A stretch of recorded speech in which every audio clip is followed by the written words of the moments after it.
Good morning बच्चों। कक्षा 9 में इसके पहले वीडियो में मैं आप लोगों को जो है कोऑर्डिनेटिंग कंजक्शन पढ़ाया था और उसमें बताया था कि कोऑर्डिनेटिंग कंजक्शन 4 प्रकार के होते हैं: cumulative conjunction, alternative conjunction, adversative conjunction और इलेक्टिव कंजक्शन। और उसके बाद है क्योंकि कंजक्शन जब शुरू किया था तो उसमें पढ़ाया था कंजक्शन 2 प्रकार के: कोऑर्डिनेटिंग कंजक्शन और सबऑर्डिनेटिंग कंजक्शन। आज सबऑर्डिनेटिंग कंजक्शन है। इसकी परिभाषा मैंने आपको पहले ही लिखा दिया है कि वह कंजक्शन जो दो क्लॉज को आपस में जोड़ते हैं, जिसमें एक प्रिंसिपल क्लॉज होता है और दूसरा सबऑर्डिनेट क्लॉज। ऐसे कंजक्शन जो प्रिंसिपल क्लॉज और सबऑर्डिनेट क्लॉज को आपस में जोड़ते हैं और जो शब्द जोड़ते हैं उसे हम क्या कहते हैं? Subordinating conjunction. तो सबऑर्डिनेटिंग कंजक्शन प्रायः जो है ये हैं टाइम जो सबऑर्डिनेटिंग कंजक्शन क्या होते हैं? वह कंजक्शन जो समय, टाइम मीन्स समय, कंडीशन मीन्स शर्त, मैनर मीन्स ढंग, पर्पज मीन्स उद्देश्य और रिजल्ट परिणाम, कंपैरिजन तुलना, कॉन्ट्रास्ट विरोध आदि को प्रकट करते हैं।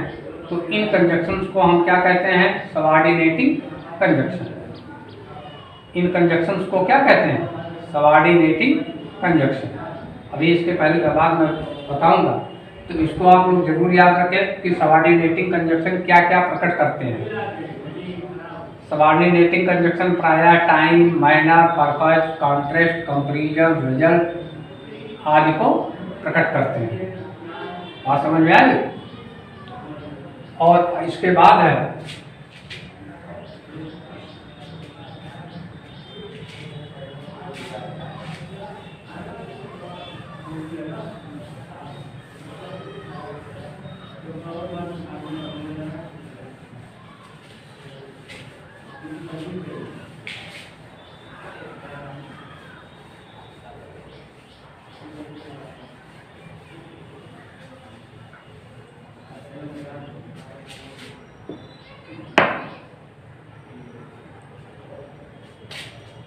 मुख्य subordinating conjunction.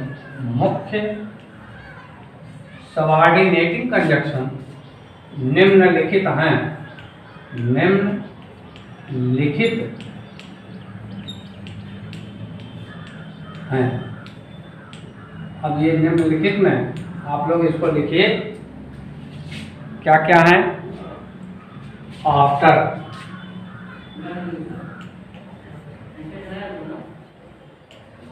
Comma, if, comma, that, because, comma, दो,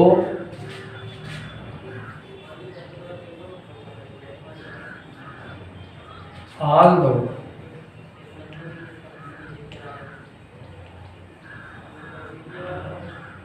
कामा,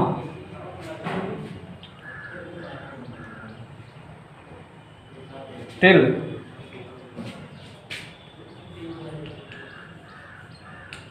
until, कामा, unless,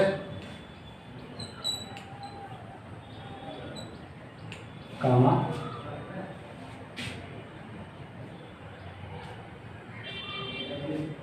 before,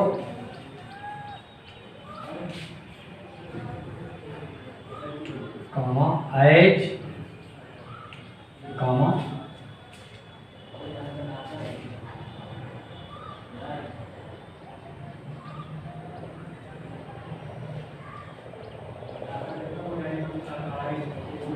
as soon as, as soon as, until तो हो गया है। when, comma, where, W-H-E-R-E, where, आदि हैं।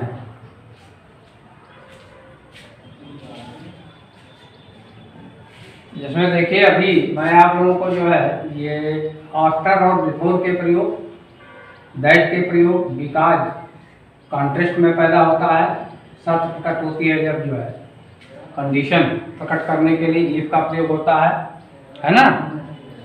जैसे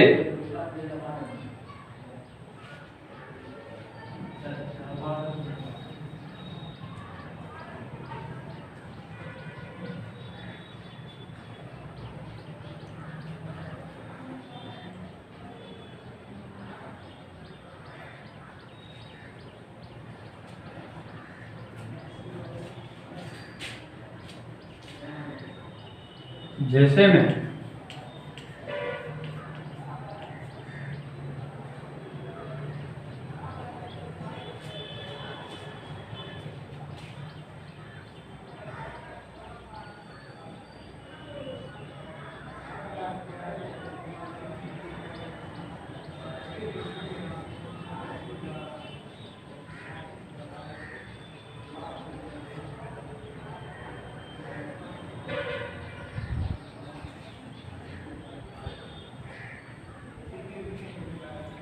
इसके अतिरिक्त बहुत हैं जो है, ऐसी बात नहीं है, आप चाहो तो मैं पूरा डिटेल दे सकता हूँ। जैसे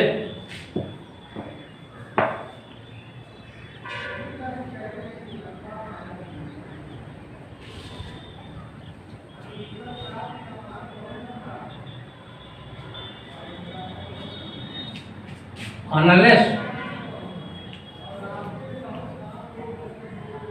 he works WRK, yes, works hard, comma, he cannot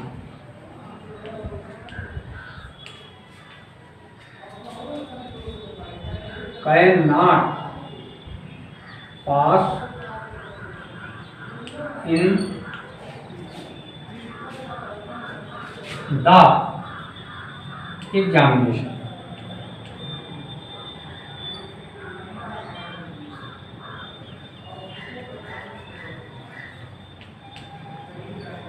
examination, तो यहाँ ये देखो अनलेस जो है क्या, अनलेस से क्या प्रकट हो रही, शर्त,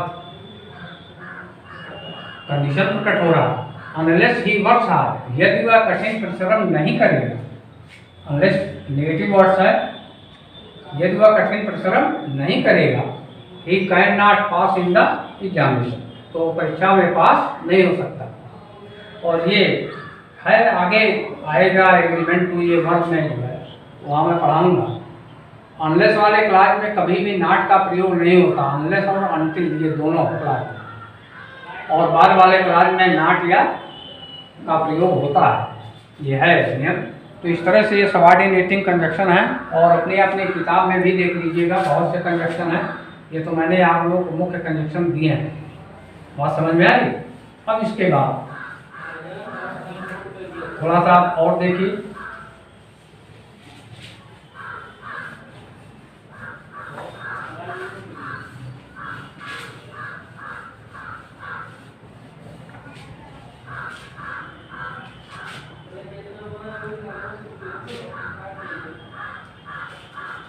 रिलेटिव एडवर्ब,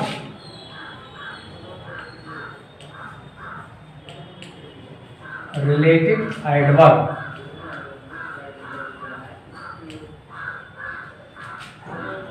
एवं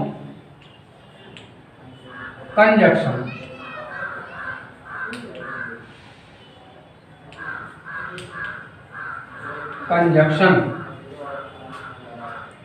में पहचान।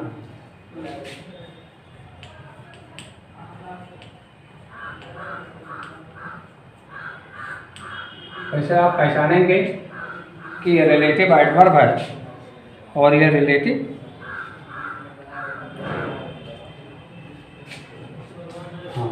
प्रायः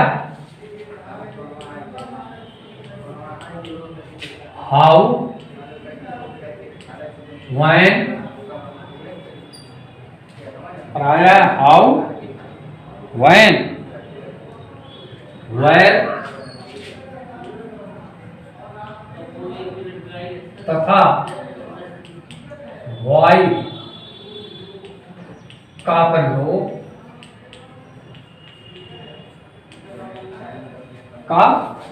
प्रयोग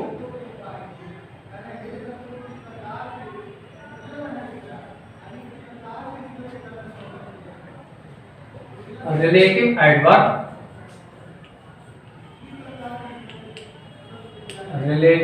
एडवर्ब और कंजक्शन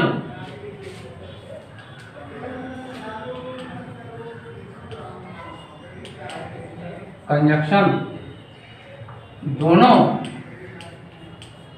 रूपों में होता है।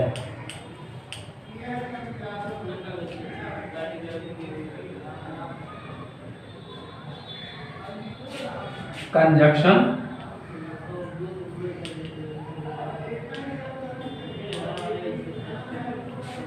केवल दो उपवाक्यों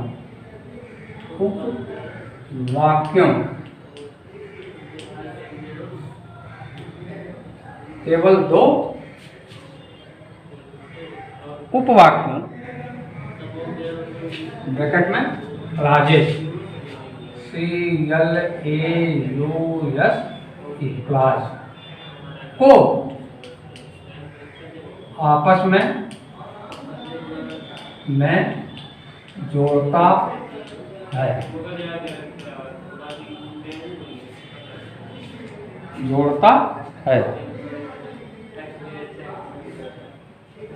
जबकि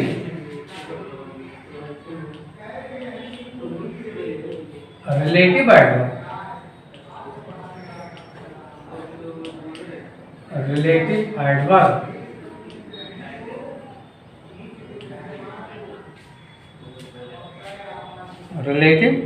एडवर्ब निम्न दो कार्य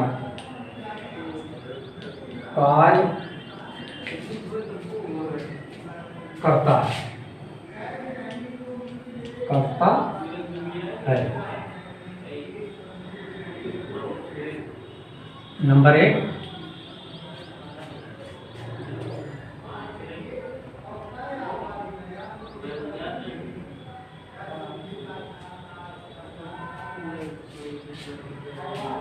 यह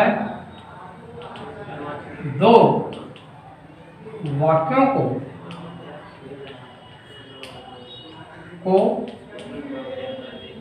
जोड़ता है।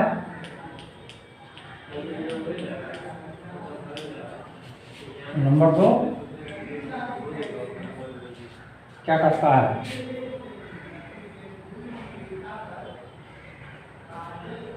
एडवर्ब का भी कार्य करता है। 60 में आप लोगों को मैंने कहा था कि पार्ट ऑफ स्पीच याद रखिएगा। एडवर्ब का क्या कार्य है? एडवर्ब किसे कहते हैं? वह सब जो verb, adjective, verb, adverb, conjunction और प्रीपोजिशन की विशेषता बतलाते हैं, उसे क्या कहते हैं? एडवर्ब। एडवर्ब नाउन और प्रोनाउन को कभी भी मॉडिफाई नहीं करता है, और बाकी जितने भी पार्ट्स हैं, मतलब नाउन, प्रोनाउन और इंटरजेक्शन, को छोड़कर एडवर्ब सभी पार्ट ऑफ स्पीच जो 5 बच रहे हैं, 5 पार्ट ऑफ स्पीच, 5 में कौन कौन है? एडजेक्टिव है, वर्ब है, एडवर्ब है, कंजक्शन है और